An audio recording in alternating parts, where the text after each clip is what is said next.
2024 के चुनाव से पहले सभी दलों को साधने के लिए भाजपा मुख्यालय पर बीजेपी ने पीएम विश्वकर्मा योजना की कार्यशाला का आयोजन किया। कार्यशाला में प्रदेश अध्यक्ष भूपेंद्र चौधरी सहित केंद्रीय राज्य मंत्री बीएल वर्मा भी मौजूद रहे। कार्यशाला का उद्देश्य लोगों को स्वावलंबी बनाना, 3 लाख तक ऋण उपलब्ध कराना, बेरोजगार को रोजगार मुहैया कराना है। देखिए हमारे सहयोगी की ये रिपोर्ट।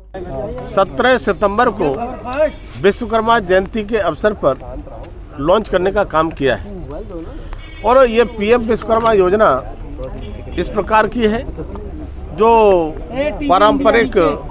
जो गुरु शिष्य परंपरा भी रहती है। लोग अपने हाथों से, हुनरबंदी से, उंगलियों से, अपनी योग्यता से पीढ़ी दर पीढ़ी लगातार जो काम करते आ रहे हैं। इस प्रकार के 18 प्रकार के ट्रेड उनके लिए 3 लाख रुपए तक का सस्ते ब्याज पर केवल 5% पर ऋण दे करके उनको स्वावलंबी बनाना और इस गुरु शिष्य परंपरा को जो पीढ़ी दर जो चली आ रही है उसको मजबूत करना और साथ ही साथ आज आधुनिक युग में आधुनिक तरीके से अपनी इनकम को बढ़ा करके वो अपने लिए, परिवार के लिए और इस देश के लिए कुछ कर पाएँ ठीक प्रकार से। इसलिए आदरणीय प्रधानमंत्री जी ने ये पीएम विश्वकर्मा योजना जिसमें 3 लाख रुपए तक ऋण की व्यवस्था की गई है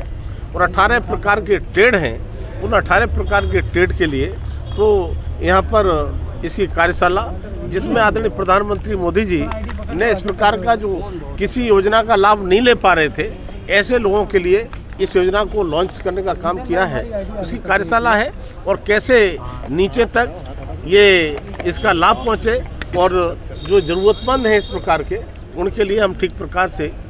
इस योजना का लाभ दे पाएँ, इसकी चर्चा हम करेंगे। क्या लाभार्थियों के घर भी पहुंचेगी? बड़ी रैली है और माना जा रहा है कि अगले 2 से 3 महीनों में 20 से ज़्यादा बड़ी रैलियां भाजपा यूपी कर रही है। देखिए, भारतीय जनता पार्टी माननीय प्रधानमंत्री जी से लेकर के राष्ट्रीय अध्यक्ष से लेकर के हमारी सबसे निचली इकाई बूथ की होती है। बूथ अध्यक्ष तक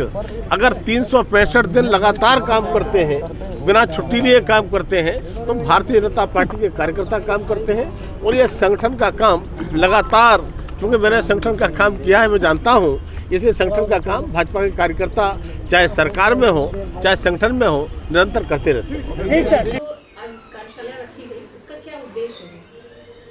देखिए, भारतीय जनता पार्टी का उद्देश्य बहुत स्पष्ट है और हमारे सुशील नेतृत्व ने प्रारंभ से कहा कि सबकी समृद्धि और खुशहाली के लिए भारतीय जनता पार्टी का संगठन और नेतृत्व कार्य कर रहा है। विश्वकर्मा योजना के तहत जो कारीगर समाज है, जो विभिन्न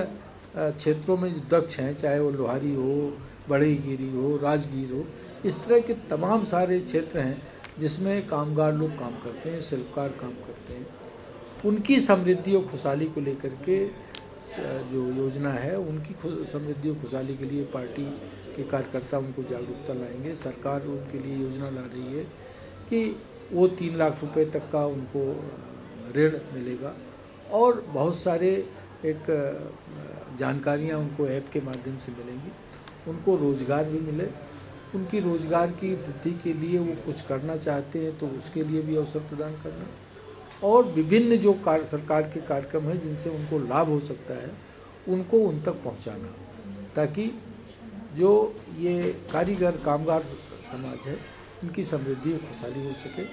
ये भारतीय जनता पार्टी इसके लिए काम कर रही है। इसके लिए कुछ पर्टिकुलर कोई पोर्टल या कुछ ऐसा बनाया गया जिससे जुड़कर वो